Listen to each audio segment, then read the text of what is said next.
Le continent africain enregistre un fort taux d'urbanisation ces dernières années avec une croissance démographique sans précédent. La population urbaine a doublé entre 1995 et 2015, année où elle a atteint les 472 millions d'habitants selon le rapport sur les perspectives économiques de l'Afrique.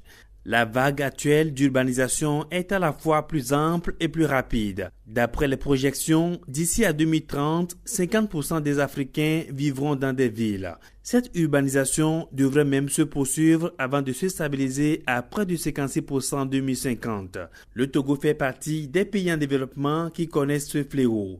Sa population est estimée à plus de 7 millions d'habitants en 2016 et double tous les 25 ans. La problématique des villes durables relève donc de nombreux enjeux tant économiques que sociaux et environnementaux. Des projets de construction et de réhabilitation des infrastructures ont été exécutés ces derniers mois pour juguler un tant soit peu le phénomène. C'est le cas des travaux d'aménagement du 4e lac dans 8 quartiers périphériques de la ville de Lomé dans le contexte du projet d'aménagement du Togo phase 2 financé sur le 10e FED par l'Union européenne. On a voulu donner un caractère plus social aussi à cette intervention dans la construction du 4e lac, pouvoir améliorer l'accès aux services publics de ces quartiers populaires et que lors des saisons des pluies souffrent énormément.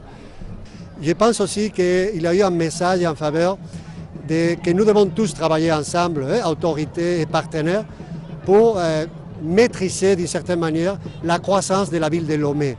Ce n'est pas facile.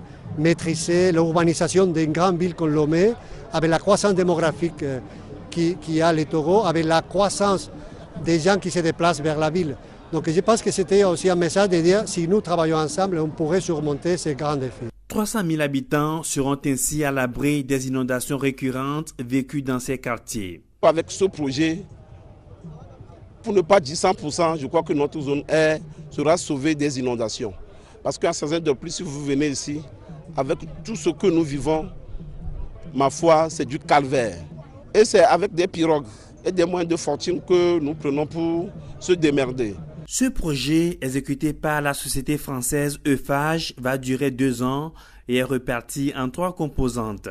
La réalisation des infrastructures urbaines et périurbaines, l'appui institutionnel et de fourniture aux services techniques des communes. On préfabrique l'ensemble des éléments qu'on va poser, quasiment l'ensemble des éléments qu'on va poser, de façon à pouvoir aller plus vite, de façon à pouvoir éviter les nuisances aux usagers.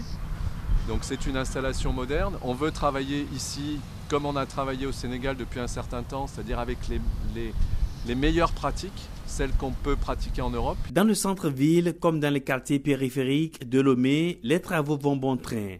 Réhabilitation de la voirie, rénovation de bâtiments administratifs, construction de logements sociaux. Les pouvoirs publics ont en effet adopté en juillet 2012 une stratégie de développement urbain du Grand Lomé élaborée avec l'appui des partenaires techniques parmi lesquels l'Agence française de développement, le PNUD et Cities Alliance, l'organisme conjoint de la Banque mondiale et de l'ONU Habitat.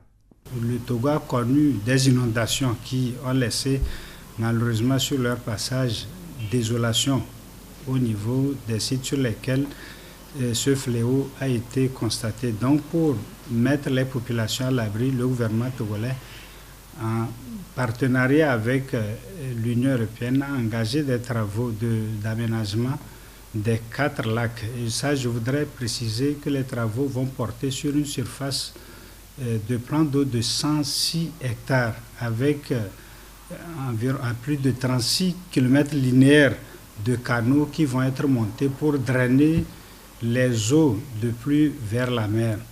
Et comme je le disais, ce projet vise à améliorer les conditions de vie des populations qui y résident. Mais ce qui est intéressant, c'est les emplois que le projet va générer sur les 2 ans. Nous attendons sur les 2 ans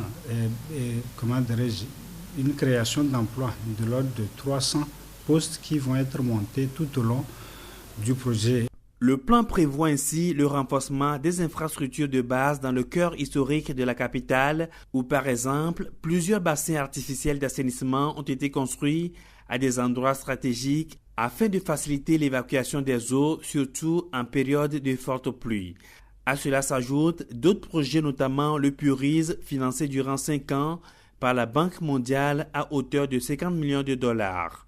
L'institution estime aujourd'hui que l'urbanisation peut être source de croissance et de prospérité partagée en Afrique, tout en insistant sur la nécessité de bâtir des villes résilientes et adaptées au contexte africain.